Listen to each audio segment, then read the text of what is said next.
Jharkhand Mukti Morcha JMM ने घोषणा की है कि वह निकटवर्ती राज्य बिहार विधानसभा चुनावों में हिस्सा नहीं लेगी। इस निर्णय से जेएमएम ने अपने गठबंधन साझेदारी इंडिया नेशनल कांग्रेस राष्ट्रीय जनता दल द्वारा सीट आवंटन में किए गए राजनीतिक षड्यंत्र का परिणाम बताया है। इससे झारखंड में गठबंधन की राजनीतिक में हलचल का संकेत मिलता है।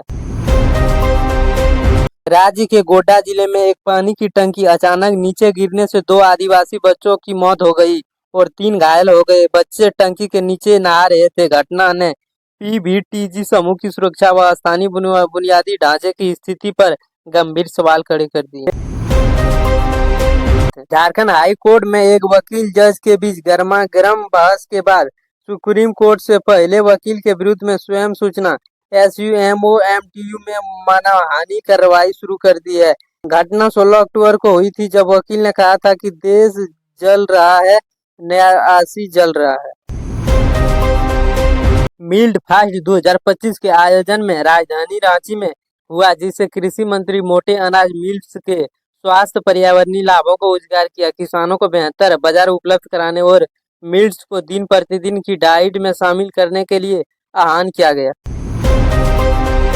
झारखंड हाई कोर्ट ने 12 शहरी निकायों चुनाव टालने पर असहमति जताई है। कोर्ट ने चुनाव आयोग द्वारा मांगे गए 3 महीने के समय खारिज कर अगली सुनवाई 10 नवंबर को निश्चित की है। इससे शहरी लोकतांत्रिक की देरी प्रक्रिया सवालों के घेरे में आई है। राजधानी रांची के कांके रोड स्थित एक चौपाटी रेस्टोरेंट के मालिक की हत्या घटना में पुलिस ने 3 आरोपियों को गिरफ्तार किया है। इस घटना ने स्थानीय सुरक्षा कानून व्यवस्था पर सवाल खड़े कर दिए हैं। CECEB ने नीट यूजी काउंसिल की तीसरी राउंड की तारीख पुनः निर्धारित किया है। अब छात्र को 25 अक्टूबर तक विकल्प भर सकते हैं और 27 अक्टूबर से सीट आवंटन सूची जारी होगी। प्रवेश कार्रवाई 28 अक्टूबर से 11 नवंबर तक चलेगी। राज्य के घाटशिला विधानसभा चुनाव क्षेत्र में 11 नवंबर को उपचुनाव होने वाला है। यह पहली बार राज्य के मुख्यमंत्री हेमंत सोरेन के नेतृत्व वाली सरकार के लिए जनमत परीक्षण माना जा रहा है, खासकर आदिवासी मतदाता आधारित इलाके में। अक्टूबर 2025 में झारखंड में स्कूली छुट्टियों की सूची जारी हुई है। मुख्य रूप से छुट्टियां दीपावली, गोवर्धन पूजा, भाई दूज और छठ पूजा के कारण रखी गई है। इस मौके पर बच्चे परिवार मिलकर समारोह करते और अध्ययनों से कुछ समय के लिए विश्राम पाते हैं।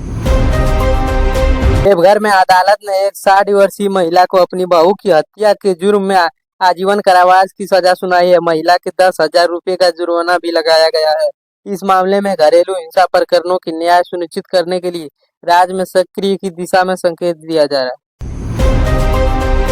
राज्य स्वास्थ्य विभाग ने मानसिक स्वास्थ्य जागरूकता अभियान की शुरुआत की है, जिसका दायरा है कि 17 अक्टूबर तक था। इसमें तनाव प्रबंधन, मानसिक स्वास्थ्य केंद्रों का निर्माण तथा सामाजिक कलंक घटाने पर जोर दिया गया है।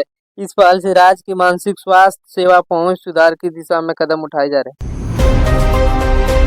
राज्य के प्राकृतिक उत्पादों जैसे रागी, महुआ, जामुन पाउडर, बांस, करेले आदि अब विस्तृत बाजार में सफल हो रहे हैं। 26,000 किसानों से रागी लेकर इससे प्रोसेसर किया जा रहा है। देश भर में ऑनलाइन बिक्री हो रहा है। इसमें किसानों की आय सशक्तिकरण की दिशा नया मॉडल पेश किया गया है।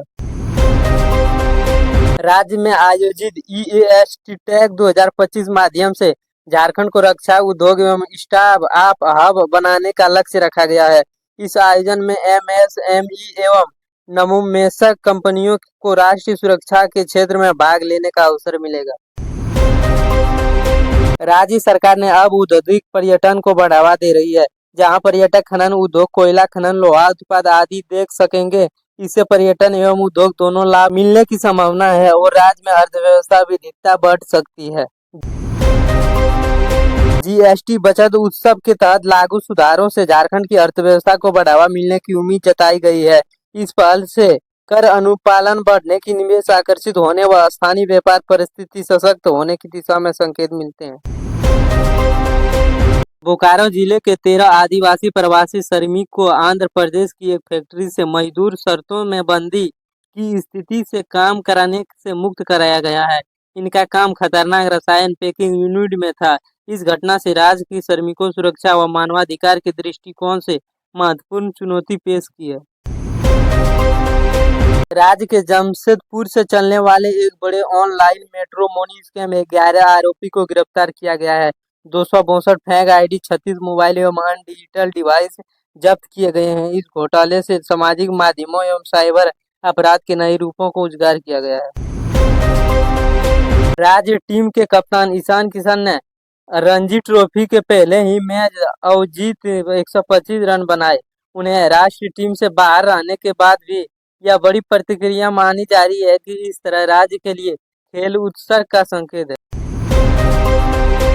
Jharkhand academy council Ranchi JAC ने कक्षा 10वीं व 12वीं कंपार्टमेंट परीक्षाओं की परिणाम घोषित किए हैं। इन परिणामों में छात्र छात्राओं ने अपने अंक एवं विषय पर स्थिति देखना संभव हुआ है। यह विद्यार्थियों के लिए दोबारा मौका था जिन्होंने मुख्य परीक्षा में उत्तीर्ण नहीं हो पाए। रांची सहित राज्य के कई इलाकों में मानसूनी के बाद भी हल्की बारिश या थंडर शोवर की चेतावनी जारी रही है। मौसम विभाग ने अगले 2 दिनों में बादल, तेज हवा, हल्की बारिश संभावना जताई है। इस तरह गोरावा परिवर्तन, क्वालिटी चेंज की चुनौतियां राज्य में सामने आई। सामुदायिक वनवासी और आदिवासी समुदाय पर जलवायु परिवर्तन के प्रभाव से मानसूनी व्यवस्था पर पड़ने वाले प्रभावों को एक अध्ययन में उजागर किया गया है। यह नीति निर्माता के लिए महत्वपूर्ण संकेत है कि स्वास्थ्य चुनौतियों सिर्फ शारीरिक नहीं, आयोजित सामाजिक, मानसिक